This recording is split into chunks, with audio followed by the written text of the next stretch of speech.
Welcome to The Explainer. Today, we're cutting right to the chase with some powerful advice about one single crucial idea: how to stop waiting for your life to start and actually begin commanding it, starting right now. So let's just dive right in with a question we should all probably ask ourselves more often. We tell ourselves these stories, right? We're just waiting for the perfect moment, when we have more money or more time or feel more confident. But what if that perfect moment is just a myth? A story we tell ourselves to stay comfortable and to stay exactly where we are. Okay, I know that sounds a little harsh, but this isn't meant to scare you. It's really meant to wake you up. A huge idea from our source material is that every single moment we spend just waiting around, that's a moment of our life that we're never getting back. It's about feeling that sense of urgency and realizing the incredible power you hold in this very moment, right now. So let's talk about this mental trap we build for ourselves. We call it someday, but you can almost think of it like a cage. A cage made of excuses that keeps us from ever reaching our own potential. So what do those excuses actually sound like?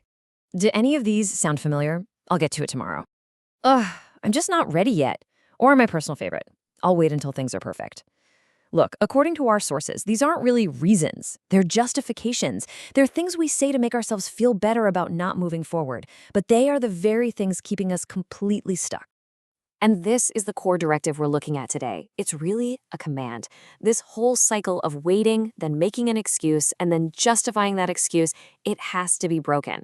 And the thing is, it's not going to break on its own. It takes a conscious, deliberate decision from you. Not later, not when you feel like it, not when all the stars align. Now. And listen, this isn't about some massive, life-altering leap. It's just about one decisive forward step in this very moment. It's about interrupting that pattern of delay with immediate action. But, taking that first step, that's just the beginning of the battle. We have to talk about what happens next, the internal fight. What happens when you finally start moving, only for life to push back, and push back hard? Because it will. Let's be real. It's inevitable. No matter how motivated you are going to face setbacks. You're going to get knocked down, feel challenged, and you will absolutely question the path you're on. That's just part of the deal. And that right there, that's the critical moment. When life gets tough, that's when the voice of uncertainty gets really, really loud. It's that little whisper inside your head, or sometimes it's more like a shout that asks, "Are you sure you can do this? Do you really have what it takes?" This is your weapon against all that noise. It's not complicated, but man, is it powerful.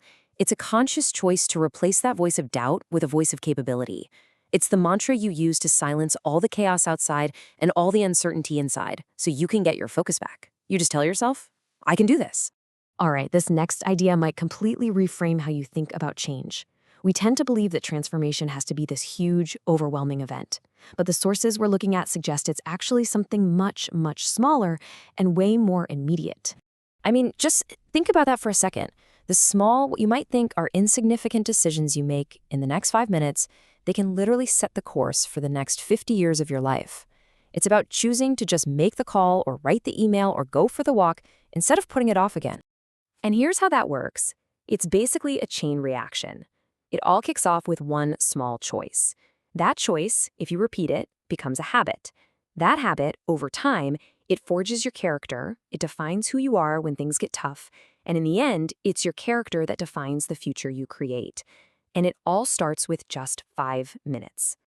So let's pull all these ideas together and reframe how we're looking at our present situation. No matter where you are right now, no matter what challenges you're up against, this isn't some holding pattern. No, it's something else entirely. This is the key takeaway, right here. You are not stuck. You're not failing, you're not falling behind. You are in training. This very moment, with all of its messiness and imperfections and difficulties, this is your training ground. It's the gym where you're building the strength you need for the life you want to command. So you've got to say yes. Say yes to the training, say yes to the difficulty, yes to the effort, and yes to the belief that you can actually do this. It's all about making that active, vocal commitment to engaging with your life exactly as it is right now and using it as the launch pad for everything that comes next. So ultimately, it really just comes down to this. The pen is in your hand. The excuses, the waiting, the uncertainty, you can choose to leave all of that behind. Your future is a blank page. So the only question left is, what are you going to write? What are you going to command your future to be? Because that command, it starts now.